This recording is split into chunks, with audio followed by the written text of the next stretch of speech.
विचारों से परे कैसे जाएं?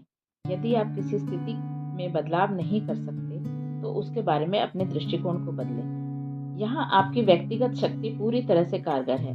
या तो आप स्थिति के नियंत्रण में हो या स्थिति पर नियंत्रण पाए। बचपन में मैं एक ऐसी जगह पर रहता था जहाँ पर पड़ोसी नस्लवादी विचारधारा के शिकार थे। इसे इस तरह से सोचें, यदि मैं बाहर जाकर खेलना चाहता था, तो वहाँ के बच्चे मुझसे झगड़ना शुरू कर देते थे। मेरा आधा घंटा तो उसमें से 2-3 बच्चों के साथ झगड़ा करने में ही बीत जाता था। आखिरकार मुझे उनके बड़े भाइयों से भी झगड़ा करना पड़ता था। जब वे मुझसे मेरे देश वापस जाने के लिए कहते, तो मुझे अपमानित महसूस होता था।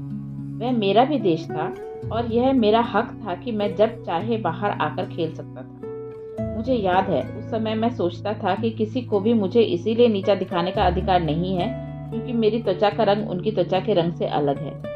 इस विचार ने मेरे अंदर बहुत सारे क्रोध को भर दिया कि हालांकि मुझे झगड़ा करना अच्छा नहीं लगता था, पर विडंबना यह थी कि मैं यह सोचता था कि लड़ना ही एकमात्र रास्ता है जिससे मैं अपनी आज़ादी की रक्षा कर सकता हूँ और शांति बना सकता हूँ। हर बार जब भी कोई मुझ पर नस्लवादी टिप्पणी करता, उसके प्रति मेरा रवैया स्वतः ही हिंसात्मक हो जाता। मेरे अंदर हिंसा का जन्म मेरे अंदर के क्रोध से होता, जो कि मेरे दर्द का रक्षा कवच था। हाँ, मैं कोई आक्रामक बच्चा नहीं था। ऐसा कई बार हुआ कि मैंने किसी बच्चे को जाने या अनजाने चोट पहुंचाई हो और उसके तुरंत बाद मुझे बहुत बुरा लगता। फिर मैं उसके पास जाकर उसका हाल पूछता। लेकिन शांति के लिए हिंसा का सहारा लेना एक गलत धारणा है और हमें इसका अंदाजा आजकल की खबरों से हो जाता है। उस समय जब भी कोई लड़ाई जीतता, उसके बाद बस यही होता कि उससे और भी ज्यादा लोग मेरे साथ लड़ाई करने के लिए आ जाते। जल्दी ही मुझे एहसास हो गया कि यह सब बहुत हो गया। मैंने बाहर खेलना बंद कर दिया क्योंकि उससे वहां पर जो कुछ भी होता वह मुझे बिल्कुल भी अच्छा नहीं लगता। हमारा दिमाग बहुत चालाक है। वह हमारे लिए हमारे जीवन को आसान बनाना चाहता है और इसे करने के लिए थोड़ा कुछ ही करता है। यह सुनने में थोड़ा अजीब लग सकता है, खासतौर पर तब जब आप लगातार सोचते रहने वाले लोगों में से हैं। वास्तव में हमारा मस्तिष्क अनुभवों के साथ जुड़ी हुई पुरानी भावनाओं के आधार पर अवचेतन मन के निर्णय लेने के लिए अनुकूल होता है। बार बार किए गए अभ्यास से हमारे अंदर आए इस सहज व्यवहार के चलते ही फिर से किसी चीज को सीखने की बजाय हमारे अंदर के उस ज्ञान का इस्तेमाल करना आसान बना रहता है, जैसे गाड़ी चलाना, और बिना पूरे दिन के मिनट दर मिनट को याद किए हम आसानी से अपने प्रतिदिन के जीवन को व्यतीत करते हैं। हालांकि चूंकि हमारे अवचेतन मन में जागरूकता नहीं होती, यह अनजाने में हमें दर्द पहुंचाने वाले व्यवहार के साथ बांध देता है। सत्य तो यह है कि मुझे हर बार बुरा लगता था जब मैं अपने साथ हुए बुरे बर्ताव के लिए हिंसात्मक व्यवहार करता था। उस समय मुझे एहसास होता कि मैं ऐसा नहीं हूँ। मैं वैसा व्यवहार अपने पुराने अनुभवों के कारण करता और उस समय मैं अपने व्यवहार पर किसी तरह का सवाल भी नहीं उठाता क्योंकि मेरे पास जानकारियों का अभाव था। आप अपने विचार नहीं हैं, आप अपने हर विचार का साक्ष्य हैं। इस सिद्धांत से मैंने वास्तव में कभी नहीं सोचा कि मैं गुस्से में हूँ। मैं बस इस विचार और भाव को समझ गया।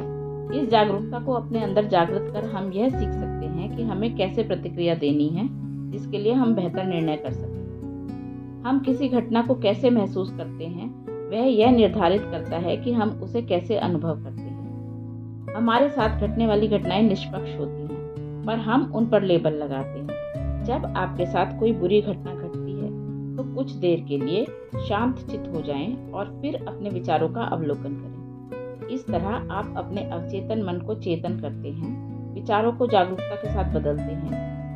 एक बार जब आपने अपने विचारों पर ध्यान देना शुरू किया, तभी आप इस बारे में चुन सकते हैं कि आपको उस पर कैसे प्रतिक्रिया देनी है। इस कौशल में दक्ष होने में ध्यान लगाने का अभ्यास आपके लिए शक्तिशाली उपकरण है। किसी भी ऐसे विचार जो आपकी शक्ति कम करने की क्षमता रखता है, वो ऐसे देखें जैसे वे आप नहीं हैं और उसे जाने दें, या फिर उससे अधिक शक्तिशाली विचार का चयन कर लें। उदाहरण के लिए, अगर आपने अभी अभी अपनी नौकरी गंवाई है, तो आपका ध्यान इस विचार पर केंद्रित हो सकता है जो यह कहता हो कि मैं बेरोजगार होने वाला हूँ और मेरा सब कुछ खत्म होने वाला है।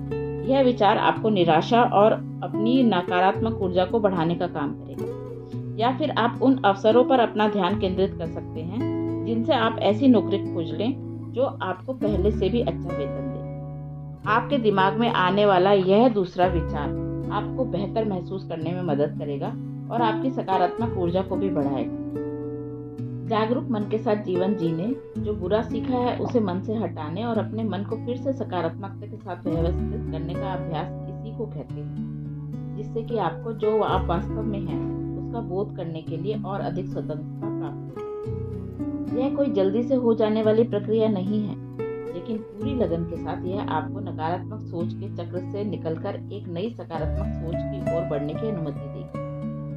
थोड़े शब्दों में कहें तो बाहर घटने वाली घटनाओं को रोकने की कोशिश करने के बजाय इस पर अपना ध्यान केंद्रित करें कि आपका दिमाग उस पर किस तरह की प्रतिक्रिया देता है। उस पर आप नियंत्रण कर सकें। यह आपको अपनी व्यक्तिगत शक्ति को और सुदृढ़ करने में मदद करेगा तथा यह एक सुखी जीवन का मूल मंत्र भी है।